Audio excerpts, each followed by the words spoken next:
Aku masih ingat jelas malam pertama saat tiba di desa itu. Udara di sana begitu pekat, dinginnya merayap pelan dari celah-celah jendela, seakan membawa pesan dari masa lalu. Aku datang sendirian, menempuh perjalanan berjam-jam melewati jalanan sempit yang diapit pepohonan tinggi. Ranting-ranting bergesekan di atas kepala, menimbulkan suara lirih yang entah kenapa terasa seperti bisikan. Desa itu kecil, sunyi, dan seperti terjebak di waktu yang tak berjalan. Rumah-rumah kayu berdiri berdekatan, catnya sudah pudar dimakan usia. Setiap orang yang kulalui menatapku dengan pandangan yang sama, pandangan waspada, seolah kehadiranku membawa sesuatu yang tidak seharusnya datang. Aku mencoba tersenyum pada mereka, tapi tak satu pun membalas. Aku datang ke sini karena rasa penasaran. Seorang teman lama pernah menceritakan padaku tentang tempat ini, desa yang memiliki larangan aneh. Katanya, penduduknya tak pernah menyebut satu nama tertentu setiap malam Jumat. Jika ada yang berani melanggar, maka sesuatu akan datang mencarinya sebelum pagi tiba. Aku pikir itu cuma cerita lama, mitos yang dibuat untuk menakut-nakuti anak-anak. Tapi caranya bercerita waktu itu, nada suaranya yang menurun, tatapannya yang kosong, membuatku tak bisa melupakannya. Jadi ketika ada kesempatan membuat konten dokumenter tentang cerita rakyat dan kepercayaan mistis di pedesaan, aku memilih desa ini sebagai tujuan pertama. Matahari sudah turun saat aku tiba di rumah kepala desa. Rumah itu lebih besar dari yang lain, tapi sama gelap dan suramnya. Di beranda, seorang pria tua menatapku tanpa senyum.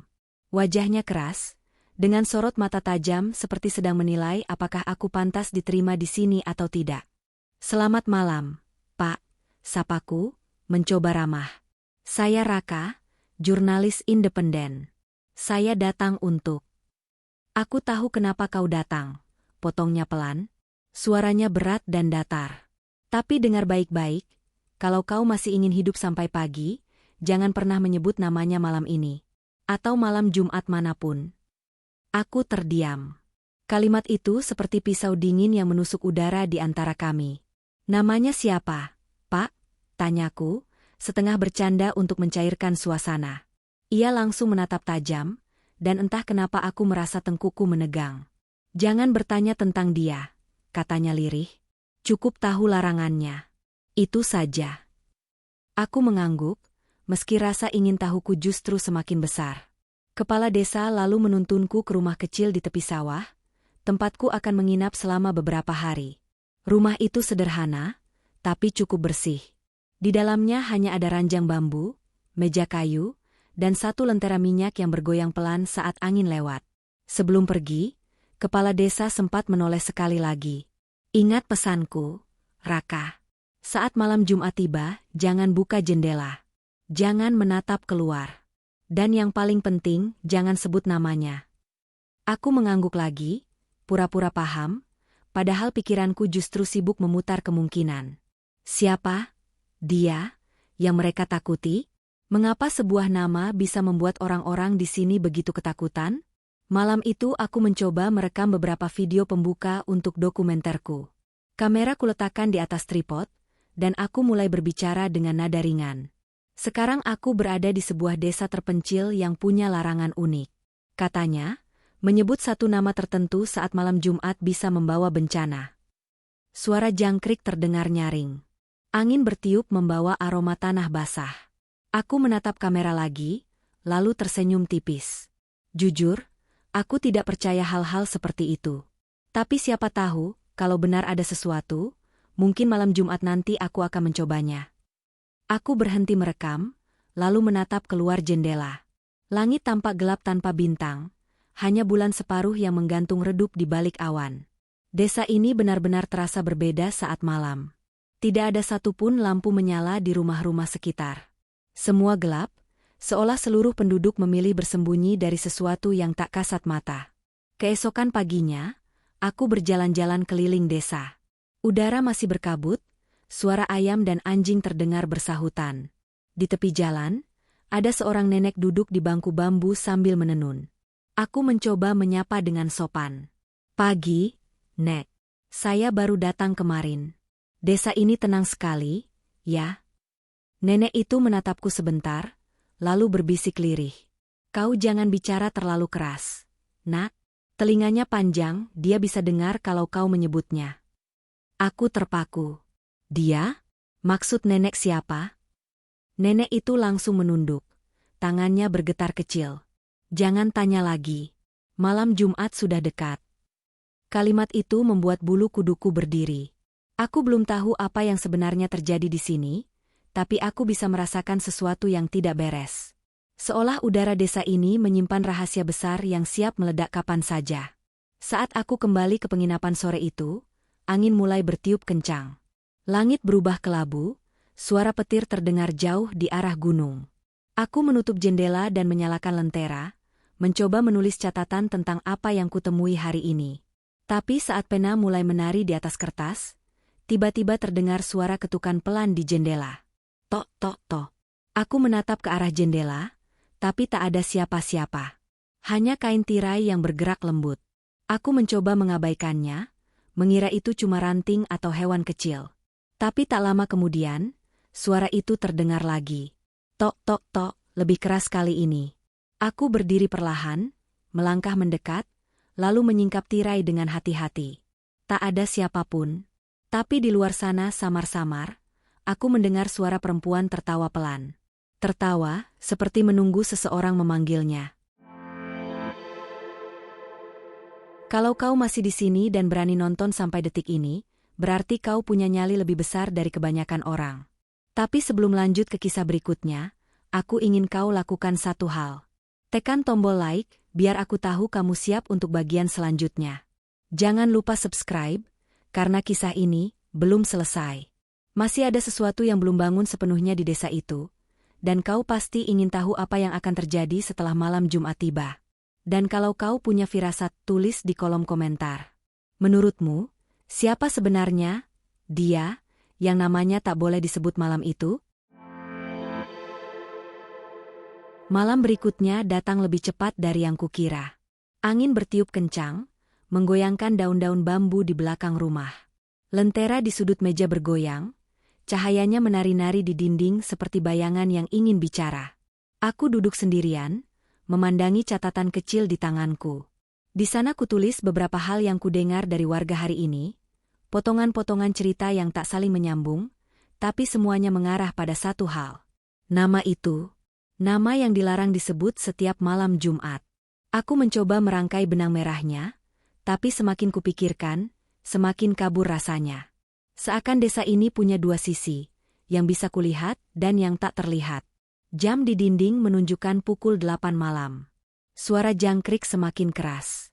Aku hendak menutup buku catatanku ketika terdengar ketukan di pintu. Tok, tok, tok.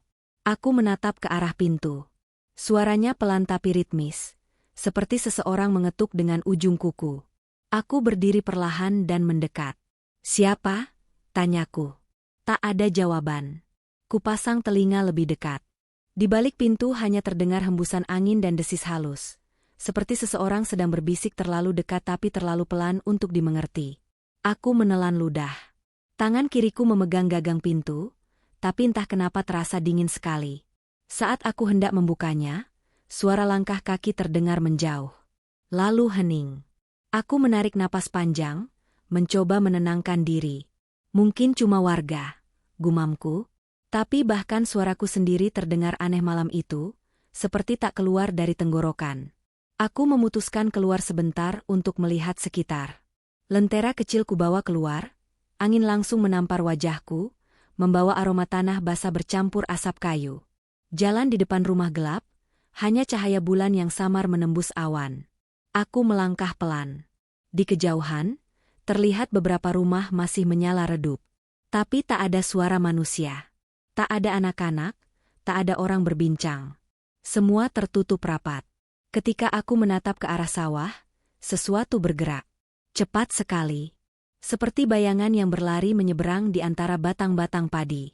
Aku berhenti, menajamkan pandangan. Tapi saat kupicingkan mata, tak ada apa-apa di sana. Tiba-tiba, terdengar suara dari arah kanan. Suara lembut, seperti seseorang memanggil dengan nada menggoda. Raka. Aku tersentak. Suara itu jelas sekali. Aku menoleh ke kanan, tapi tak ada siapapun.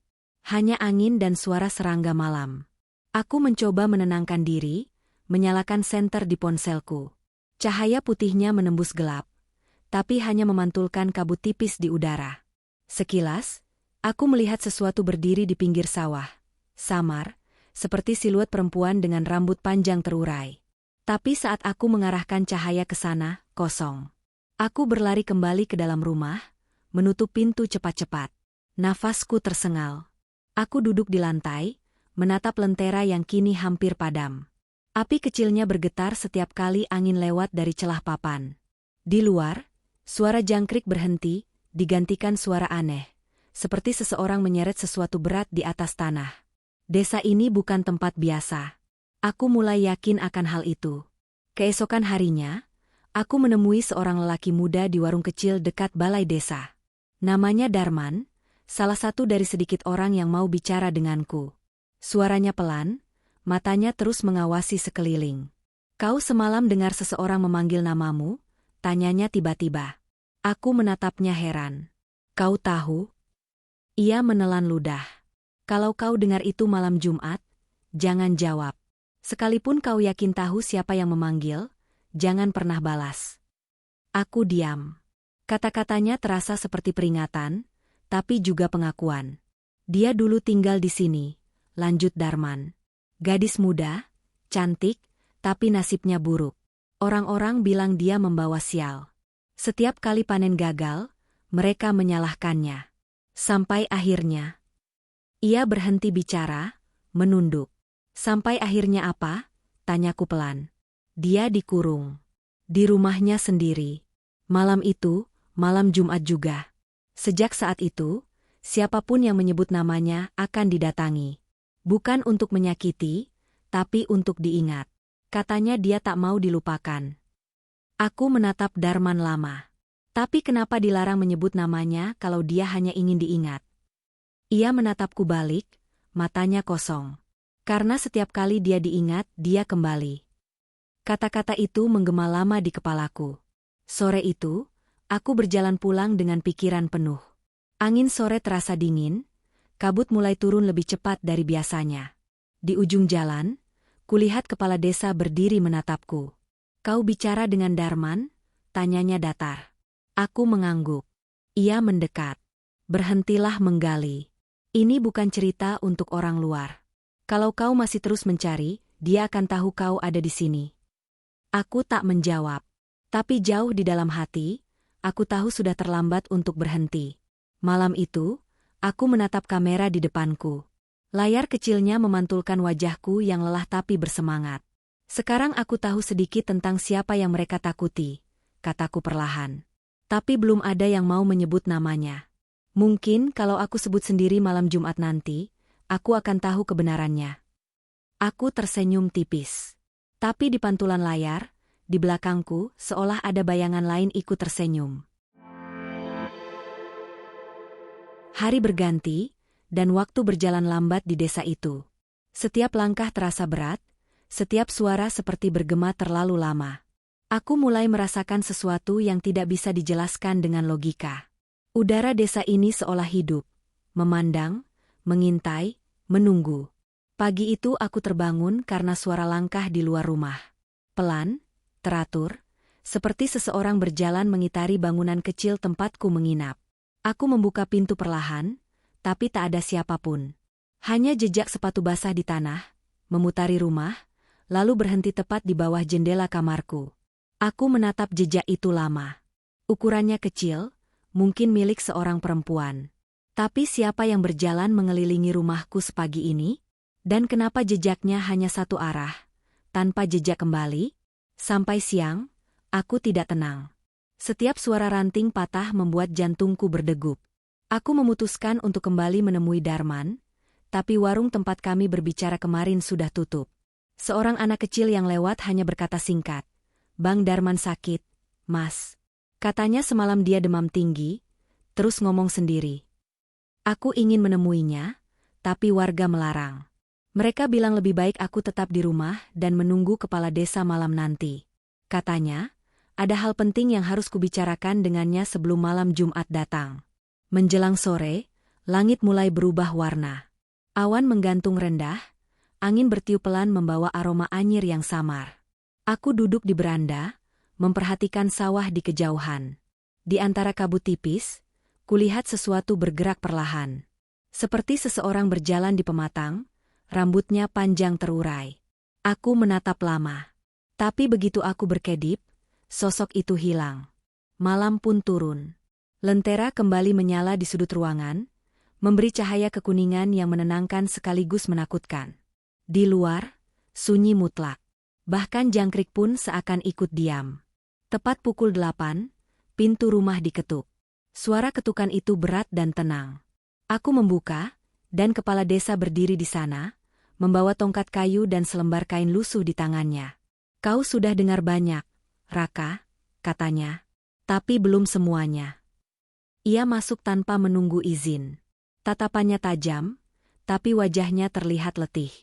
Ia duduk di kursi dekat lentera, lalu menatapku lama. "Dulu, sebelum desa ini sepi seperti sekarang, ada seorang perempuan bernama..." Ia berhenti, bibirnya gemetar. "Tidak, aku tak akan menyebutnya. Tapi dia tinggal di rumah paling ujung, dekat hutan. Orang-orang bilang dia punya ilmu, bisa menyembuhkan penyakit, tapi juga bisa membawa petaka." Aku mendengarkan tanpa menyela. Suatu hari, anak kepala desa waktu itu meninggal mendadak. Warga menuduh perempuan itu penyebabnya. Mereka datang ke rumahnya malam-malam, membawa obor dan parang. Mereka tak memberinya kesempatan bicara. Kepala desa menunduk. Lentera bergoyang, cahayanya memantulkan bayangan di wajahnya. Mereka mengunci dia di dalam rumah, membakarnya hidup-hidup. Tapi sebelum api melahap segalanya, dia berteriak. Bukan minta tolong, tapi menyumpah. Aku menelan ludah. Sumpah seperti apa? Dia bilang setiap orang yang menyebut namanya malam Jumat, akan membuatnya kembali. Bukan untuk membalas dendam, tapi untuk mengingatkan mereka akan dosa yang belum ditebus. Kepala desa berdiri perlahan, menatap jendela. Sejak malam itu, setiap kali ada orang melanggar, suara perempuan terdengar di sawah, tertawa, dan seseorang pasti hilang sebelum pagi. Aku terdiam. Cerita itu seperti potongan puzzle terakhir yang melengkapi semuanya. Tapi bukannya menenangkan, justru membuat dadaku terasa berat. "Kenapa tidak tinggalkan saja desa ini, Pak?" tanyaku akhirnya. Ia menatapku lekat. "Karena tidak semua yang tinggal di sini bisa pergi, Raka. Ada yang sudah menjadi bagian dari tanah ini." Kata-katanya menggantung lama. Malam semakin larut. Setelah kepala desa pergi, aku duduk menatap kamera di depanku. Suara hujan mulai turun, menimpa atap dengan ritme tak teratur. Aku menekan tombol rekam. "Ini mungkin jadi video terakhirku malam ini," kataku pelan. Kepala desa bilang jangan sebut namanya. Tapi kalau aku tidak mencobanya, aku tidak akan pernah tahu apa yang sebenarnya terjadi di sini. Aku memandangi lensa kamera yang memantulkan wajahku sendiri. Napasku berembus di udara dingin. Malam ini malam Jumat, gumamku, dan aku akan melanggar larangan itu. Aku mematikan kamera, menunggu tengah malam. Di luar, hujan berhenti, digantikan suara angin panjang. Udara terasa berat, seperti ada sesuatu yang menekan dari langit. Jarum jam menunjuk pukul 12:10. Aku menyalakan kamera lagi. Cahaya lentera redup, tapi cukup untuk merekam. Kalau ada yang menonton video ini nanti, suaraku bergetar sedikit, aku ingin kalian tahu, semua yang terjadi nyata. Aku menarik napas panjang, lalu menyebut satu nama pelan, nama yang sempat kudengar dari Darman sebelum ia jatuh sakit. Nama yang dilarang diucapkan di desa ini. Begitu nama itu keluar dari mulutku, lentera bergetar hebat. Api di dalamnya berkobar sebentar, lalu padam. Di tengah kegelapan, aku mendengar langkah kaki di luar rumah. Lambat, menyeret. Setiap langkah disertai suara napas berat. Aku mundur perlahan, menyalakan senter di ponsel. Tapi begitu cahaya itu menyala, aku melihat sesuatu di jendela. Wajah pucat, mata hitam legam, menatap dari luar. Rambut panjangnya menempel di kaca yang berembun. Aku menjatuhkan ponsel. Layar kamera masih merekam. Dan dalam cahaya redup, dari balik kaca, aku mendengar suara lembut berbisik. Kau menyebutku. Aku membeku di tempat. Tubuhku tak bisa digerakkan, seolah udara di dalam ruangan menjadi padat dan berat. Suara itu terdengar jelas. Suara perempuan, lembut tapi menggema seperti berasal dari dalam kepalaku. Kau menyebutku, katanya lagi, kali ini lebih dekat. Aku memaksa langkahku mundur, mencari lentera, tapi gelap menelan semuanya. Satu-satunya cahaya berasal dari layar kamera yang masih merekam, bergetar pelan di atas meja. Dalam pantulan cahayanya, aku melihat bayangan samar di belakangku. Rambut panjang, tubuh kurus, dan gerakan lambat seperti melayang. Aku menahan napas, lalu berbalik cepat. Tidak ada siapa-siapa. Hanya udara dingin yang menyeruak masuk dari celah jendela. Tapi baunya berbeda, bau tanah basah bercampur wangi melati yang menusuk. Aku tahu aku tidak sendirian lagi di rumah itu. Suara ketukan tiba-tiba terdengar lagi. Kali ini dari dalam, dari arah dapur. 3 ketukan, pelan, tapi ritmis. Tok, tok, tok. Aku berjalan perlahan ke arah sumber suara. Setiap langkah terdengar jelas, bergema di lantai kayu yang berderit pelan. Saat aku sampai di dapur, aku berhenti. Di sudut ruangan, pintu lemari tua terbuka sedikit. Dari celahnya, keluar aroma melati yang semakin kuat. Aku mendekat. Tangan kananku gemetar saat hendak menutup pintu itu. Tapi sebelum sempat ku sentuh, pintu lemari terbuka sendiri. Pelan, seperti ada seseorang di dalam yang mendorongnya dari dalam. Aku menjerit dan mundur. Di dalamnya tak ada apapun, kecuali selembar kain putih yang terlipat rapi. Kain itu basah di bagian ujungnya, seperti baru direndam air. Aku menatapnya lama, lalu pelan-pelan menariknya keluar. Dan saat kain itu terurai sepenuhnya, aku melihat tulisan pudar di salah satu sisinya. Tulisan tangan, huruf-huruf lama yang nyaris hilang. Namanya. Nama yang baru saja kuucapkan. Darahku berdesir.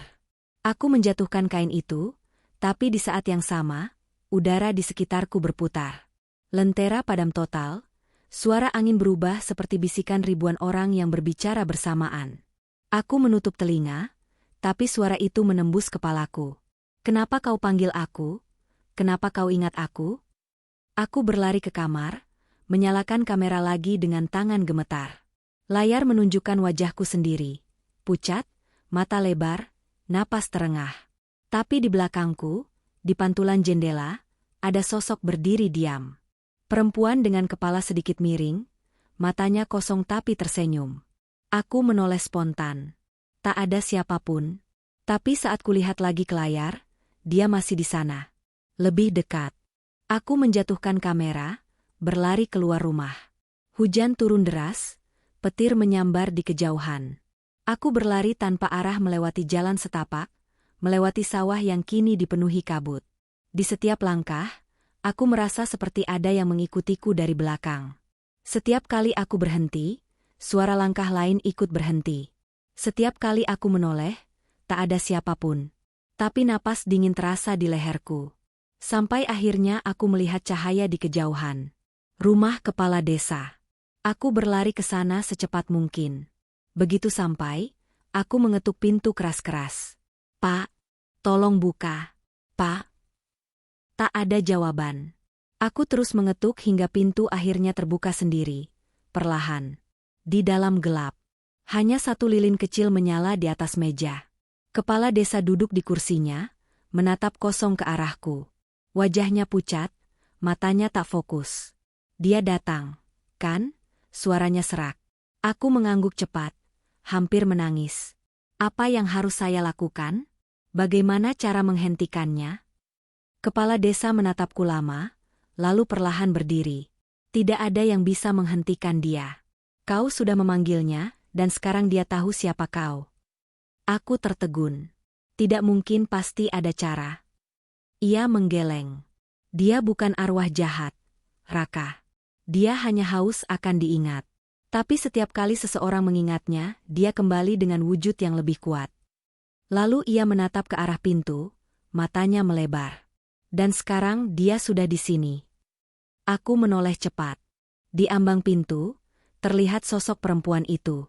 Rambut panjangnya menutupi sebagian wajah, Pakaiannya lusuh seperti kain kafan yang basah.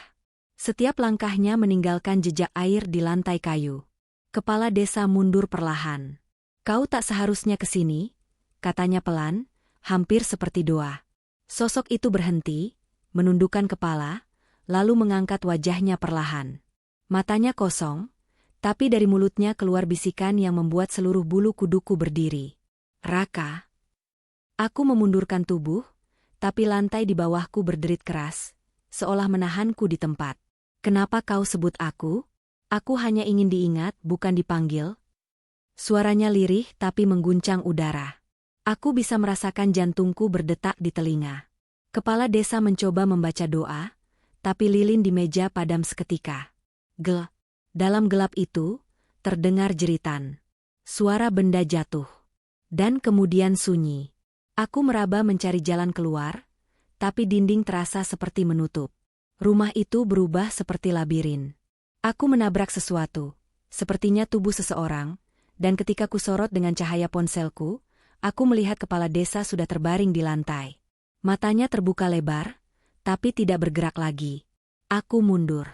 Suara perempuan itu kini terdengar dari semua arah. "Kau sudah memanggilku, maka aku tak akan pergi sebelum kau ikut bersamaku." Aku menutup telinga, berlari keluar rumah, menembus hujan deras. Angin menampar wajahku, tanah licin membuatku jatuh beberapa kali. Tapi aku terus berlari.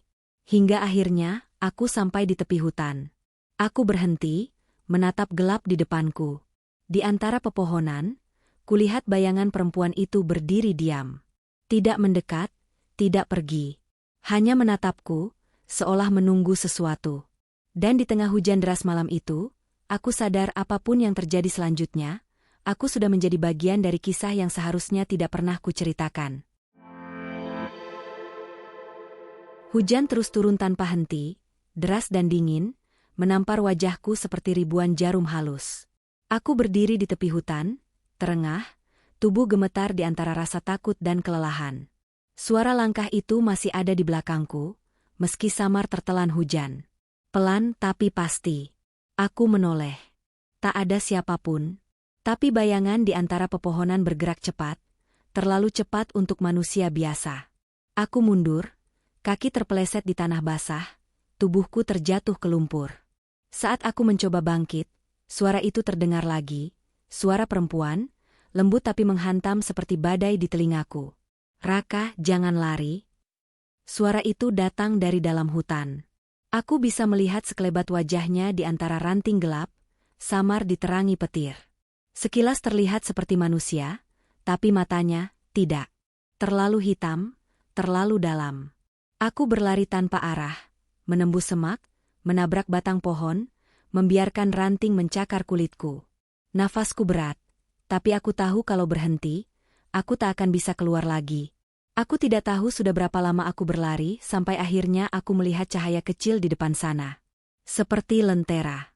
Aku mendekat, langkahku terseret lumpur. Ternyata itu rumah tua yang hampir runtuh, berdiri sendirian di tengah hutan. Aku ragu sejenak, tapi suara dari belakang semakin dekat. Jadi aku masuk tanpa berpikir. Pintu rumah berderit panjang saat kudorong. Di dalam gelap dan berdebu. Bau kayu lapuk bercampur aroma melati yang kuat. Aku menyalakan senter ponsel, cahayanya menembus debu di udara. Lantai penuh dengan tulisan-tulisan kuno, terpahat dengan arang, dan di dinding tergantung beberapa kain putih kotor. Lalu aku melihat sesuatu di tengah ruangan. Sebuah cermin besar, retak di beberapa bagian, tapi cukup jernih untuk memantulkan bayangan. Aku mendekat, menatap pantulanku sendiri. Wajahku pucat, mataku merah karena lelah. Tapi di belakang pantulan itu, ada sosok lain.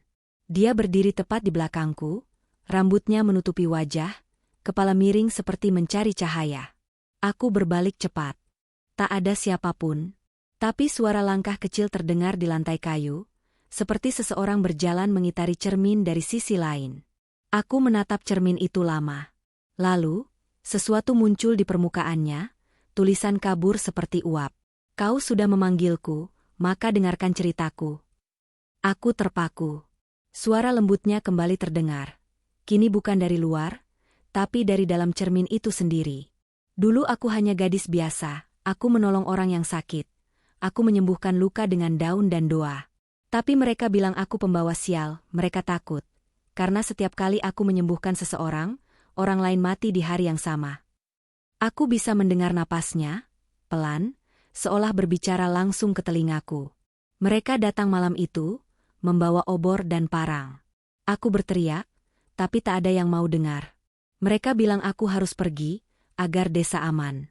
Tapi sebelum api membakar rumahku, aku bersumpah agar mereka tidak pernah melupakanku. Permukaan cermin bergetar halus, retakannya melebar. Suara itu semakin lirih. Aku tak ingin menakutimu, Raka. Aku hanya ingin seseorang mengingatku, bukan karena kutukan, tapi karena aku pernah hidup. Aku menatap cermin itu, mencoba bicara, tapi suaraku tak keluar. Air mataku menetes, entah karena takut, atau karena kasihan. Tiba-tiba, suara lain terdengar di luar rumah. Suara beberapa orang berlari dan berteriak. Aku menoleh, dan kulihat beberapa warga desa datang membawa obor. Darman di antara mereka, wajahnya pucat tapi matanya tajam. Raka, keluar dari situ sekarang, teriaknya. Aku berlari ke pintu, tapi saat hendak keluar, pintu tertutup sendiri keras sekali, hampir menabrak wajahku. Darman dan warga berusaha membukanya dari luar, tapi seolah ada kekuatan yang menahan. Dia sudah memanggilmu, Raka, teriak Darman. Kalau kau dengar suaranya, jangan balas. Apapun yang dia katakan, jangan jawab. Tapi terlambat. Suara lembut itu sudah membisik di telingaku. Jangan tinggalkan aku, dengar suaraku, aku hanya ingin dikenang. Aku menutup telinga, tapi suara itu menembus kepalaku.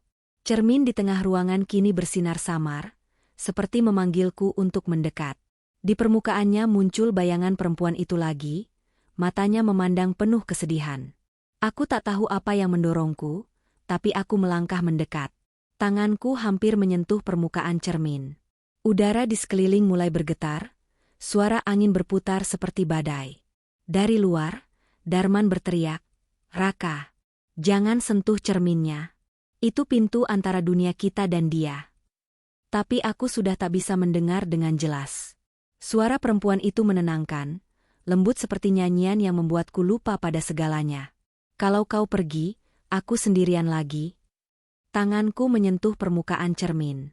Dingin. Lalu, sesuatu menarikku dengan kuat. Cahaya putih menyilaukan mataku, dan dalam sekejap, dunia di sekitarku lenyap. Aku jatuh, tapi tidak di tanah.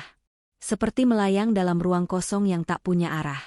Di kejauhan, aku mendengar suara tangisan perempuan, dan suara warga yang terus memanggil namaku. Lalu, semuanya hening. Saat aku membuka mata, aku masih di dalam rumah itu. Tapi semuanya tampak berbeda. Cahayanya redup, debunya hilang, dan di luar jendela tidak ada siapapun. Desa itu lenyap dalam kabut putih. Aku menatap ke arah cermin yang kini berdiri tenang di depanku. Di permukaannya, aku melihat seseorang berdiri di sisi lain, Darman. Ia berteriak, tapi suaranya seperti teredam air. Aku mencoba mengetuk kaca, tapi pantulan di cermin tak lagi mengikutiku. Ia bergerak sendiri. Dan di pantulan itu, aku melihat diriku berdiri, tapi bukan aku. Mulut pantulanku tersenyum lebar, matanya hitam pekat. Sementara aku, berdiri di sisi lain, terperangkap. Aku berteriak sekencang mungkin, memukul-mukul cermin dengan tinju, berharap retaknya terbuka. Tapi suaraku hanya menggema di dalam ruangan kosong itu, tak ada yang mendengar. Darman di sisi lain terus berusaha memanggilku, wajahnya berubah-ubah antara cemas dan putus asa. Lalu tiba-tiba dari belakangku, ada suara langkah kaki pelan. Suara yang tak asing. Aku menoleh, dan dia berdiri di sana. Perempuan itu, rambutnya menjuntai, tapi kali ini wajahnya terlihat jelas. Cantik namun matanya sendu, seolah menyimpan 1000 tahun kesedihan. Sekarang kau tahu rasanya, kan? Katanya dengan suara lembut, nyaris seperti bisikan doa. Aku tak menjawab. Tak tahu harus bicara apa. Aku tidak ingin menyakitimu, lanjutnya. Tapi saat kau memanggilku, kau membuka jalan ke tempatku. Dunia kami hanya hidup dalam ingatan. Dan kau telah memberi aku bentuk lagi. Aku menatapnya lama. Kalau aku menggantikanmu, apakah kau bisa bebas? Dia menunduk, suaranya bergetar. Aku tidak ingin kebebasan, aku hanya ingin dilupakan dengan tenang. Tapi orang-orang di desamu tak pernah mau. Mereka menyimpan namaku dalam ketakutan. Mereka menyebutku dengan bisikan, mereka larang menyebutku, tapi justru itulah yang membuatku tetap ada. Aku terdiam. Semuanya kini masuk akal. Larangan itu bukan untuk melindungi dari arwah, tapi agar arwahnya tak lagi hidup dalam ingatan siapapun. Aku memandang cermin di depanku. Dari sisi lain, Darman masih memanggil, tapi perlahan wajahnya memudar, ditelan kabut. Dunia di luar cermin perlahan lenyap. Apa yang akan terjadi padaku? Tanyaku. Perempuan itu tersenyum samar. Kau akan menjadi seperti aku. Penjaga antara dunia yang melupakan dan dunia yang diingat. Tapi, kalau kau mau, aku bisa menggantikan tempatmu. Kau bisa kembali. Aku menatapnya dalam-dalam. Matanya tak lagi gelap, kini bening seperti air yang menetes dari daun pagi. Tapi bagaimana denganmu? Tanyaku lirih. Dia menatap ke arah cermin, lalu berkata pelan, mungkin waktuku sudah cukup lama. Sudah waktunya aku benar-benar tidur. Udara di sekitarku bergetar. Cermin itu memancarkan cahaya lembut, seperti sinar bulan. Aku bisa merasakan tarikan kuat dari arah luar, seperti ada tangan yang menarikku kembali. Perempuan itu mendekat, meletakkan tangannya di dadaku. Sentuhannya dingin tapi menenangkan. Kalau kau kembali, katanya lirih, jangan pernah ceritakan namaku lagi. Biarkan aku hilang, biarkan desamu tenang. Aku mengangguk, meski air mata mulai jatuh tanpa bisa kutahan. Dia tersenyum, dan perlahan tubuhnya memudar menjadi cahaya putih. Saat ia lenyap sepenuhnya, aku merasakan dorongan kuat menarikku keluar. Dunia di sekitarku berputar cepat, cermin retak, dan semuanya gelap. Ketika aku membuka mata, aku terbaring di tanah basah di depan rumah tua itu. Darman berlutut di sampingku, mengguncang bahuku. Raka, hei, sadar. Kau sadar, kan? Aku menatap langit. Hujan sudah reda, hanya tersisa embun di udara. Aku bangkit pelan, tubuhku masih gemetar. Dia sudah pergi, kataku pelan. Darman menatapku lama, lalu menghela napas panjang. Kalau begitu, kita bakar rumah ini malam ini juga. Tidak boleh ada yang datang ke sini lagi. Aku hanya mengangguk. Tapi dalam hati, aku tahu, membakar rumah itu tidak akan menghapus apa yang sudah terjadi. Kami berjalan pulang menuju desa. Langit mulai terang, matahari perlahan naik di balik gunung. Desa terasa lebih sunyi dari biasanya, seperti sedang menahan napas. Malam harinya, warga berkumpul. Mereka menyalakan obor dan menatap rumah tua di hutan yang kini terbakar habis. Api menjilat langit, dan suara kayu yang retak terdengar seperti jeritan panjang. Tak ada yang bicara. Semua hanya menatap, hingga api padam sepenuhnya. Beberapa hari kemudian, desa kembali normal. Tak ada suara aneh, tak ada bayangan di malam Jumat. Tapi setiap kali aku melewati jalan dekat hutan itu, aku masih bisa mencium aroma melati samar di udara.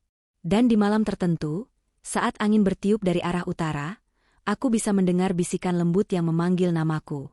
Bukan untuk menakut-nakuti, hanya untuk memastikan bahwa aku masih mengingatnya. Namun aku tak pernah menjawab. Aku hanya menatap langit dan berbisik pelan, tidurlah dengan tenang. Karena aku tahu, beberapa nama memang lebih baik hilang bersama waktu. Dan sejak malam itu, tak ada satupun penduduk desa yang berani menyebut namanya lagi, terutama saat malam Jumat tiba. Tapi kalau kau ingin tahu sesuatu, dengarkan baik-baik. Kadang, saat malam terasa terlalu sunyi, dan angin membawa bau melati dari arah hutan, jangan pernah memanggil siapapun.